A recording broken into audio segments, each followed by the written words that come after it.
As a language learner, you know how individual words are pronounced. But if a native speaker takes all those individual words and strings them into a sentence, it sounds like a continuous stream of noise. So what you need is to be able to take that stream of sound and then pass it so you hear, where does the word begin, where does the word end? Welcome to Taiwan Talk. I'm Aspen Beilharz. Today, I'm talking with Peter Sutton. In 2016, Peter moved away from a successful career in finance and created a unique language learning app called Woodpecker Learning. Peter's been based in Taipei for more than 20 years, and since 2009 he's been part of ANZCHAM, the Australia-New Zealand Chamber of Commerce in Taiwan.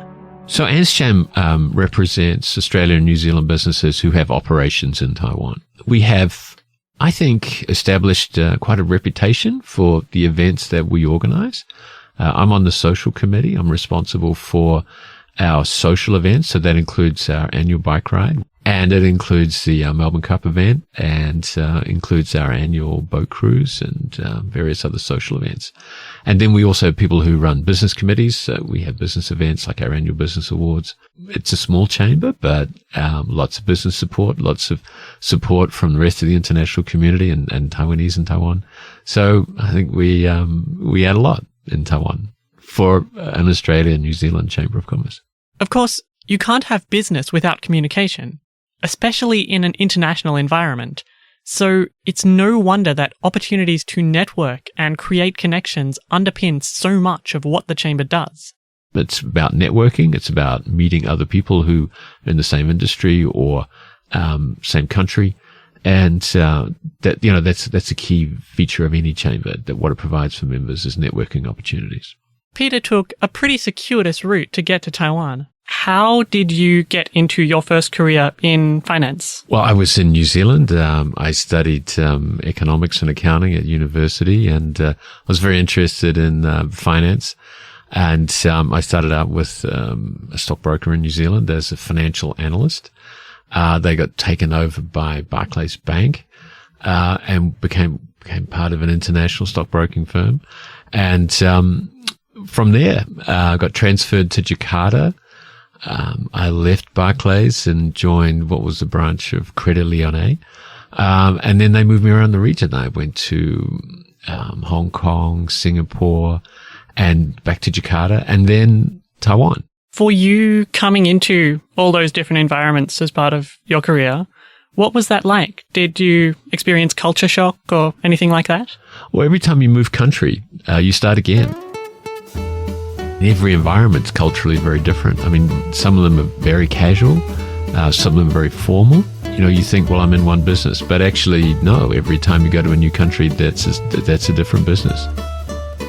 It helps that a lot of your customers are the same, but what you're providing them with is very different because you're talking to different people, different companies, different industries.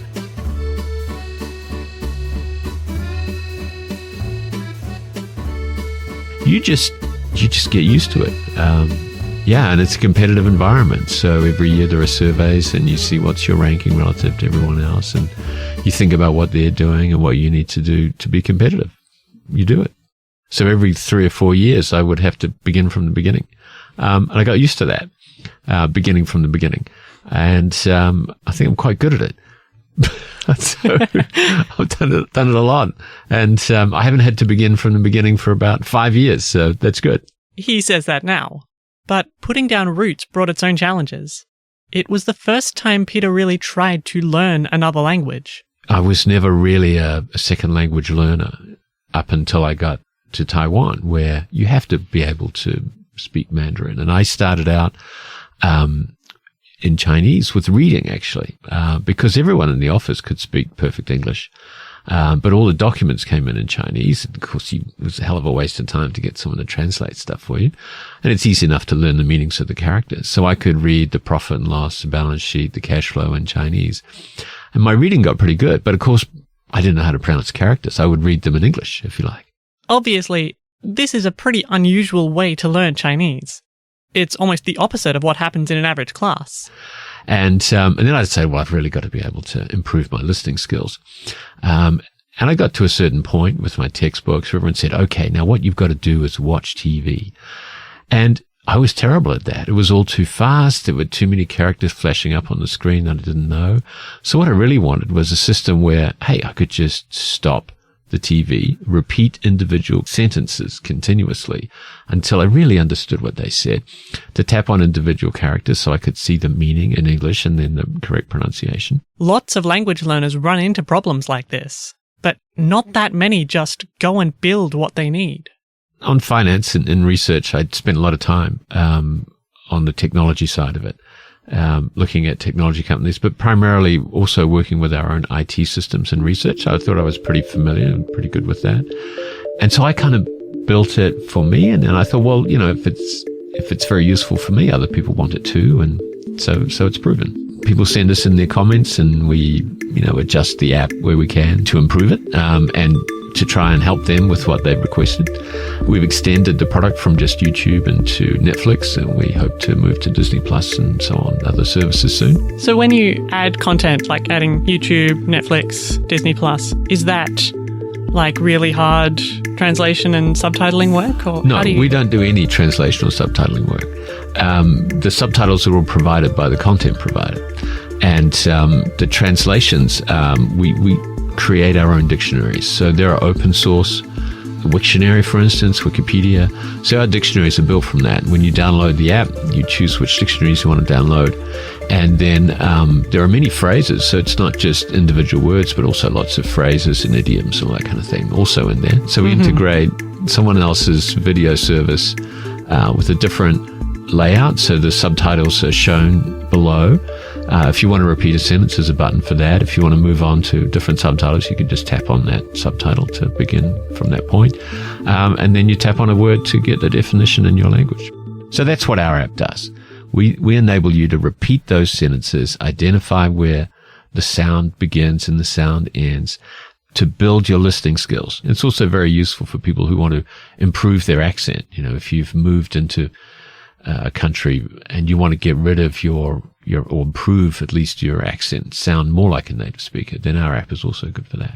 In a way, it's only because of that unusual learning process. I didn't know how to pronounce characters. I would read them in English, if you like. That Peter found an innovative idea for language learning software. You know, the pedagogy for our Woodpecker Learning app, it's all about what's called micro-listening.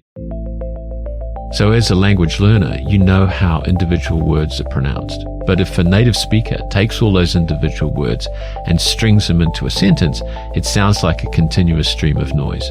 So what you need to do, the skill you need to develop, is to be able to take that stream of sound and then pass it. So you hear, where does a word begin? Where does the word end? And then you recognize fast enough to recognize, the characters you don't know, you can save them into flashcards or something.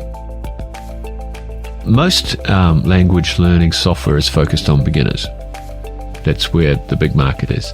But our software is focused on intermediate learners and advanced learners, people who want to get out of their textbooks into native speaker content, people who want to watch TV. And there's not that much out there for that group of people. So what we do is that we enable people who are learning English, French, Spanish, German, Chinese, to do this and to train their listening skills in this way. And that does it for this week's episode of Taiwan Talk. I'm Aspen Beilharz, and I've been talking to Peter Sutton from Woodpecker Learning. Until next week, thanks for listening.